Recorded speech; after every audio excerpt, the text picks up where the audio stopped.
Hello everybody, welcome back to Board and Savior. Today, we are doing the opposite of something that we did a month ago. A month ago, we looked at the top 5 games under $30, the best bangs for your buck. Today, we are looking at the top 5 games over $100. You want to save money? Don't watch this video. No. A lot of games at this price point end up being a little bit overproduced. You end up getting choked with a glut of miniatures, and it's not really worth the price. These games, these 5 games, are the exception. These are worth every dime you'll spend on them. And no, you don't have to go run out and get these games immediately, but I do think that these are worth your consideration. You understand the premise. You get what's going on. Let's just get into the video.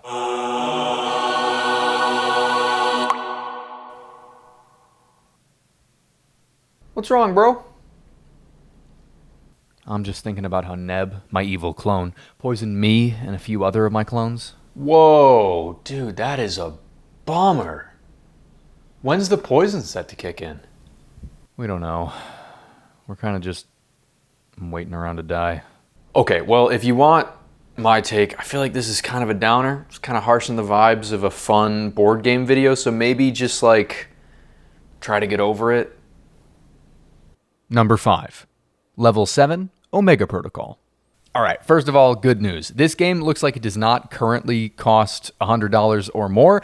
I am basing my list on games that I paid more than $100 for. I think this is the only one that doesn't currently cost that higher price because it was super out of print when I got it, and I paid like $120, $130. And so in my mind, this is a $100 game. And I think even if it is a $100 game, it's pretty freaking worth it. This Level 7 Omega Protocol is a one versus all game. You can also play it like one-on-one, but one player will play the Alien Overseer and the other players will play the Space Marines. Space Marines are trying to complete some kind of objective. Maybe they're trying to collect a data stick or whatever, made-up sci-fi term they use in this game. Alien Overseer trying to prevent them from doing it, but the way the actual action mechanism is what makes this game so unique and fascinating to me. The Space Marines use adrenaline. Whenever they take their actions, they are spending adrenaline. Because, there's aliens all around and they're sprinting through a derelict spaceship. It's all very scary. Unfortunately for them, all of the adrenaline that they expend to do the things that they need to complete their objective, the Alien Overseer collects all of that adrenaline and can then use it as a resource to make bad things happen to the Space Marines.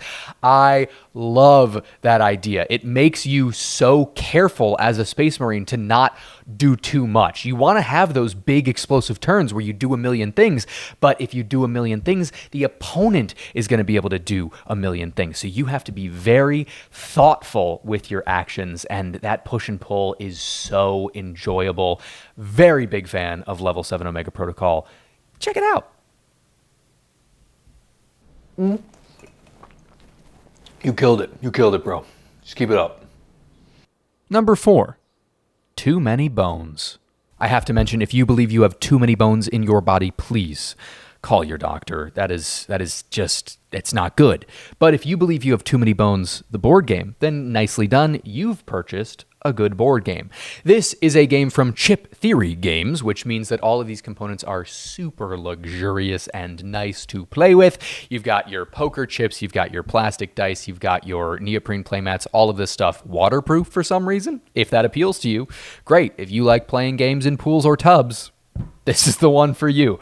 How does the game work? Well, you and your friends are going to control gearlocks, which are clever, crafty creatures who just hate tyrants. You are going to, in each of these little micro campaigns that you'll play, you'll fight a particular tyrant. You are dead set on going after them, and along the way you'll fight like smaller scale baddies before you get to that big bad scary tyrant. And the core gameplay is that each of these gearlocks is incredibly different from the others. You've got your classic tanks and healers, but you also have explosives experts and cranky little boys who just want to kill. The classic fantasy tropes.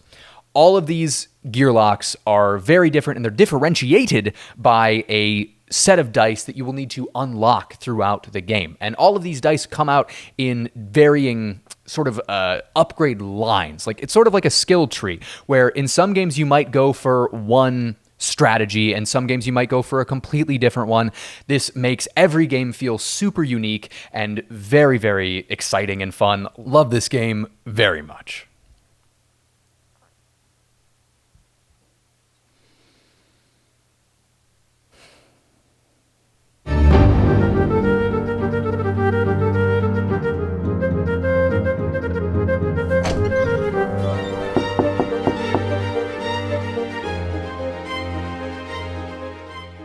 Number 3, Cthulhu, Death May Die. Have you ever wanted to punch an elder god in the face? Well, in this game you can and you will very frequently, much more frequently than I do in my regular life, at the very least. In Cthulhu Death May Die, you and your friends, or you solo, totally up to you, are going to play investigators going through various scenarios, doing all sorts of wacky, fun things. Maybe you're trying to prevent cultists from burning someplace down. Maybe there's a dance and you gotta groove and boogie your little heart out. That's not quite one of the scenarios, but I don't want to spoil anything for you. This is a CMON game, so everything's got a miniature, and all the miniatures are very, very nice. The investigator minis are super unique because there's a whole wide range of investigators with all some unique abilities and powers to differentiate them all. It's not quite as huge of differentiation as Too Many Bones, but still, you're never going to play the same exact guy. You can't do that. It's just not possible. You feel super powerful despite the fact that everything is stacked against you and you are losing a lot of the times. But you feel really powerful because you're chucking like massive handfuls of dice and dealing tons of damage. The problem is just that the other stuff deals a lot of damage right back to you. This is a super bombastic game. One of the best mechanisms in this one is insanity. You know, you got to have some insanity in your Arkham Horror stories. That's just the rule. But in this game, insanity is actually a good thing to a point. As you go more and more insane, you're unlocking all kinds of really, really useful upgrades. But of course, if you go insane enough, it's all over for you. So you have to manage your insanity and go a little bit insane, but not too much, because then you're in massive trouble. Very fun to roll huge handfuls of dice and legitimately punch Cthulhu. How many games let you do that? Not many.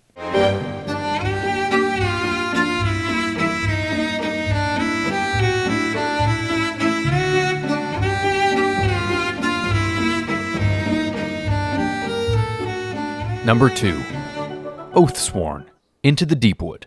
You thought CMON had big minis. Well, you clearly have not played Oathsworn Into the Deepwood. Look at this rat. It's the size of an average baby's head. That's a weird comparison. What if I said grapefruit instead? Let's just go with grapefruit. I don't like that. Side note, if you think these minis are too big, you don't have to get them. There is a standee version of this game, which is significantly cheaper, takes up significantly less space. It's still over $100. But it is a much less cumbersome proposal, and you can still get the excellent gameplay with that version. Let's talk gameplay. This is the third. We're not going to do any more. This is the third cooperative campaign-based game. In this one, all scenarios are split into two halves, a story half and a combat half. You'll always start with story and then go into combat. And holy crap, this is a very good story. Well written. It is narrated by James Cosmo, who played the bear, Jeor Mormont on Game of Thrones. Oh boy, he's got a good voice. And yeah, it's good. The story's super, super compelling, super well written. And then you go into combat, and combat is also great. Combat is done, you actually attack by either rolling dice or drawing cards. Roll dice, obviously, you could be super unlucky or super lucky, but if you draw cards, you can predict, because these cards have set results in the decks. And so if you draw 4 misses initially, you know that there's only 2 misses left in that deck. Now you know that as many cards as you draw, you are very, very likely to be successful and to deal a ton of damage. So good to have that statistical element where luck still plays a role, but you can mitigate that luck by using your brain. I love this game. This is my favorite cooperative campaign-based game. It just feels so satisfying, so good, and you can just tell how much love was poured into this one. Love this game.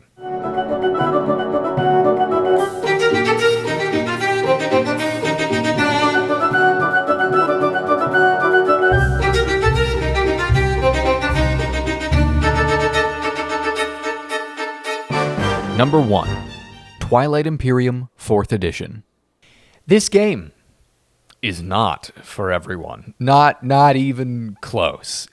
This is just the kind of thing where, no, not everybody wants to play an 8 to 10 hour board game, but I do, and I want to play it as much as possible because, I'm sorry, this is just one of the best games that has ever been made. It has everything that board games can have. All of the things that they can make you feel, they're all in here. Anger, betrayal, deep bonds, super pure loyalties. All of those things are here right alongside tactical, strategic choices, master plans that can play out. You'll feel like a genius in some moments. You'll feel like an idiot in some moments. This is an 8 to 10 hour game. You are going to have a roller coaster of emotions. There will be times where you're like, yeah, I can't win this. And then 2 hours later, you're like, I think I've clawed my way back in. I think there's a chance for me. It's unlike anything else. It's not a game that you can play with everybody, but the people who you can play it with, you are going to create the most memorable, iconic gameplay events that you have ever played. It's just that special and unique. And speaking of uniqueness, we've talked before about differentiating players based on their factions. These factions are super well thought out. They've got unique lore, they've got unique technologies, unique abilities. They all feel super different. Not all of them are at the same tier. There are definitely better and worse ones, but all of them, you want to try them out and give them a play. Yeah, it's just simply that good. I don't know what else to say. Twilight Imperium 4th Edition. You gotta try it.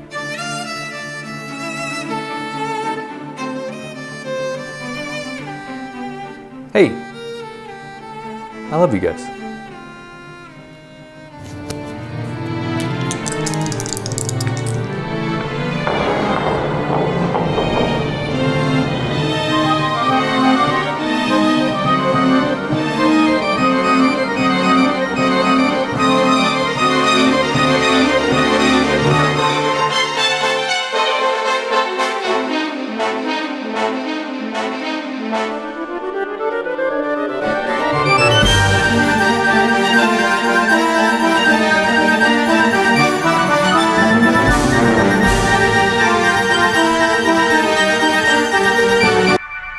Two 220-920.